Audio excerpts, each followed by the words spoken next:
네, 안녕하세요. 가족의 전당입니다.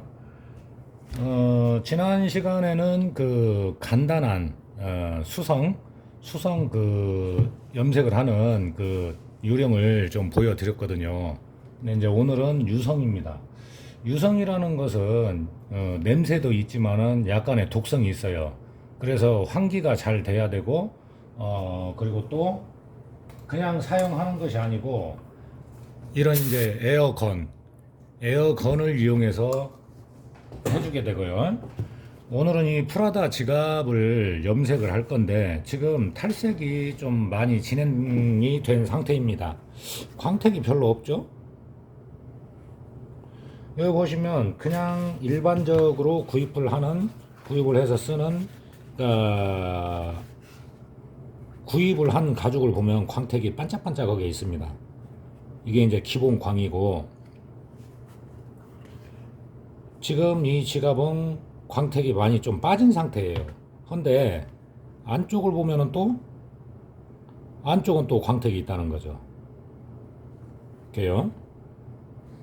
그래서 이제 특별한 뭐 컴프레셔, 에어건 이런 장비가 없다고 하더라도 수성 같은 경우는 아주 간단하고 좀 단순한 작업이라고 보시면 됩니다.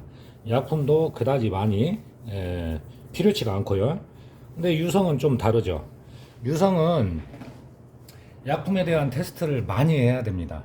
많이 해야 되고 이 표면, 이 지갑에 이제 겉면을 염색을 해주고 이제 좀 더 색을 더 진하게 해주고 광을 내주는 것이죠. 그러면 제가 우선 약품부터 준비를 해보겠습니다. 사용 용기는 계속 쓸 수가 없기 때문에 뭐 종이컵도 좋고 뭐 어떤 플라스틱 컵 이제 뭐 어떤 걸 써도 상관은 없어요.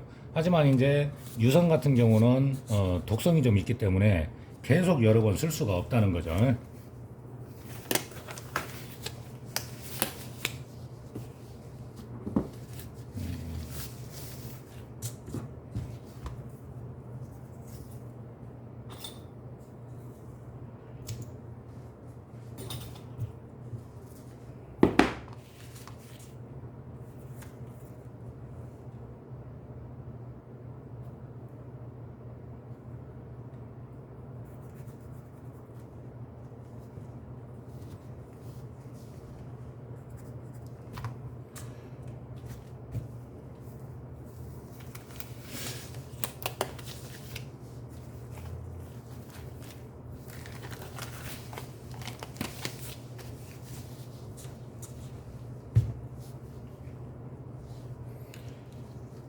검정색이니까 블랙으로 해서 제가 약품을 좀 준비를 하겠습니다.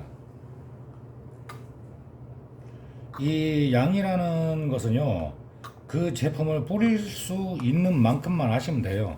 너무 많이 하실 필요도 없고, 이걸 뭐, 약품이 모자라면 안 되는데, 또 남아도 문제가 됩니다. 요즘 물가도 비싼데요. 그래서, 되도록이면 이제 일을 계속 하다 보면은 뭐 지갑이거나 어느 정도 그리고 또 이제 가방 같은 경우에는 면적에 따라서 이제 종이컵이 항상 종이컵이 됐든 뭐가 됐든 항상 본인이 쓰는 것이 편하다는 게 뭐냐면 그 양 조절이 가능하다는 거예요. 그 쓸 만큼 하는 거죠. 쓸 만큼. 그러면 여기에서 두 가지 약품을 희석을 해줄 겁니다.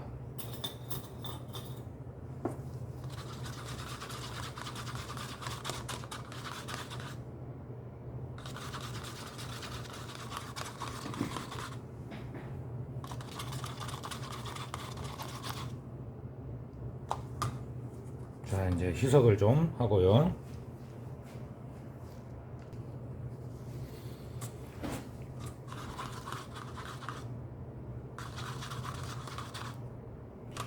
그리고 이제 희석이라는 것은 그 원래 있던 제품의 광택과 비슷하게 이제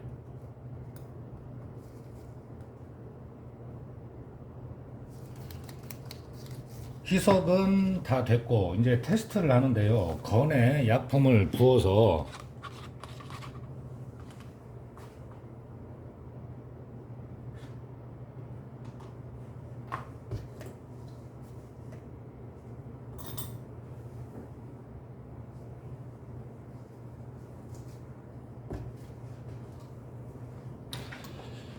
기초부터 차근차근 하면은 이제 그 다양한 것들을 배우고 이제 그러시겠지만 그런 걸 또 제가 소개도 해드리고 그러겠지만요. 에어건을 쓸 때는 이 뚜껑을 항상 닫아줘야 됩니다. 왜냐면 흔들릴 수도 있고 처음에 연습할 때는 넘칠 수도 있고 그렇습니다. 그래서 하고 항상 이 그냥 종이 같은 거 이런 게 어느 정도의 양이 나오는지 테스트를 하는 게 좋아요. 그리고 가장 중요한 것은 양도 양이지만은 에어의 세기, 바람 세기죠. 너무 약하면은 이렇게 덩어리치 나오게 됩니다. 그래서 어느 정도 골고루 나올 수 있게 그렇게 준비를 해주면 돼요. 자, 이제 한번 뿌려볼게요. 서서히 광택이 어떻게 올라오는지 보여드리겠습니다. 물론 여기 로고 있는데 막은 데는 그 나중에 다시 또 처리를 할 거고요. 지금 제가 그 설명을 드리느라고 목소리가 안 들릴까봐 그러는데 이 유성을 사용할 때는 환기를 하면서 마스크를 꼭 착용을 해야 됩니다.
아까보다는 훨씬 광택이 많죠.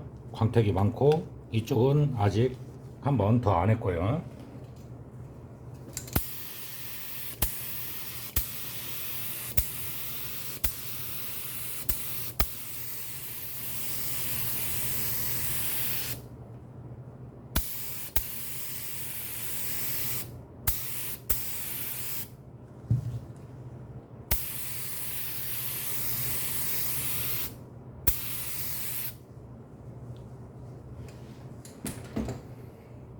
전체적으로 골고루 입혀졌는지 그걸 꼭 확인을 해야 됩니다.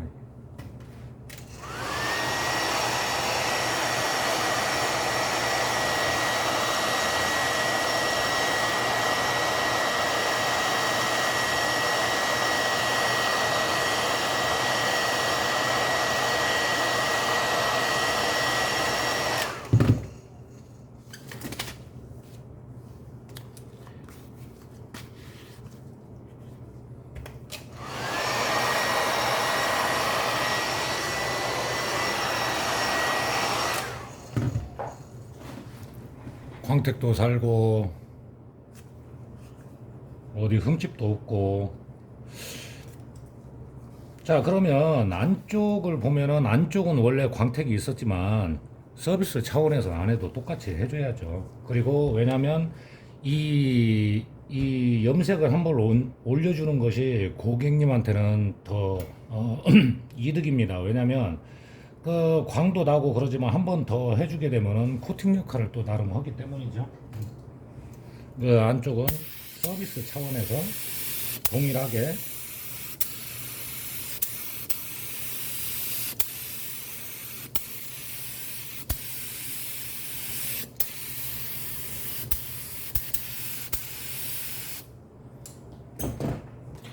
그러니까 공예를 오래 하신 분들이 복원을 하면 도움이 되는 게 뭐냐면 나중에는 이런 단면도 다 떨어집니다.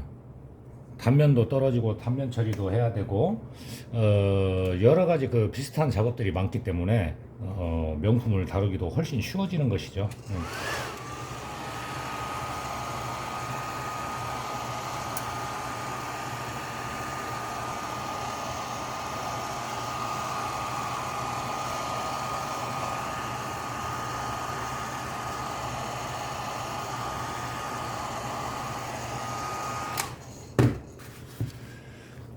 잠깐 이제 약품에 대해서 좀 알려드리면은 수성과 유성은 확실한 차이가 있습니다. 그러면 거기에서 수성은 어떤 장점이 있고 유성은 또 어떤 장점이 있느냐, 그리고 가죽에 따라서 부드러운 가죽이냐, 이런 사피아노, 프라다 제품처럼 약간의 강도가 있는 하드한 제품이냐, 이제 거기에 따라서도 다르고요. 그러니까 수성의 장점과 단점, 수성은 광택이 괜찮죠. 광택이 괜찮고 그 대신에 조금 약한 면이 있습니다. 그래서 대부분 뭐 가죽 자켓도 마찬가지로 이렇게 염색이 벗겨지고 그런 것들이 많잖아요. 유성은 또 이렇게 나름 이렇게 광택도 있고 광택도 잘 나죠. 유성이 어떻게 보면 희석도 여러 가지를 할 수가 있고 유성에 대한 약품은 희석을 어떤 식으로 하냐에 따라서 그 제품에 맞게 복원을 하고 염색을 할 수 있는 것이고, 수성 같은 경우는 좀 단조롭다는 거죠. 수성 같은 경우에는 나름의 장점과 단점이 있습니다. 자, 보시면 처음에 구입한 가죽 뭐 별반 차이가 없습니다. 이렇게 처음에 구입한 가죽도 광택이 있죠. 그러니까 이게 뭐냐면 그 일반적인 제품 아니면 공장에서 나오는 가죽들의 광택이라는 것이죠. 유성에 대해서 오늘 좀 설명을 드렸는데요. 유성은 수성처럼 간단한 작업이 아니고 장비가 좀 필요합니다. 여러 가지 장비가 있어야 되고 약품에 대한 공부도 많이 해야 돼요. 왜냐하면 희석을 해주는 것부터 아니면 광을 늘려주는 거 아니면 광을 줄여주는 거, 방법이 여러 가지가 있다는 거죠. 그래서 그걸 적절하게 써야지만이 그 제품의 원래의 제품과 비슷한 느낌이 나오거든요. 자, 이렇게 오늘은 또 유성에 대해서 잠깐 설명을 드렸는데요. 뭐 이렇게 가끔 한 번씩 시간이 날 때 공예가 됐든 복원이 됐든 이렇게 좀 도움이 되실 수 있는 것을 설명을 좀 드리도록 하겠습니다. 이제 이쪽 부분도 로고가 있는 부분도 이제 별도로 처리를 할 거예요. 별도 처리를 하고 이제 지갑 전체가 깨끗해질 수 있게 그렇게 해서 작업을 하고 마무리를 할 겁니다.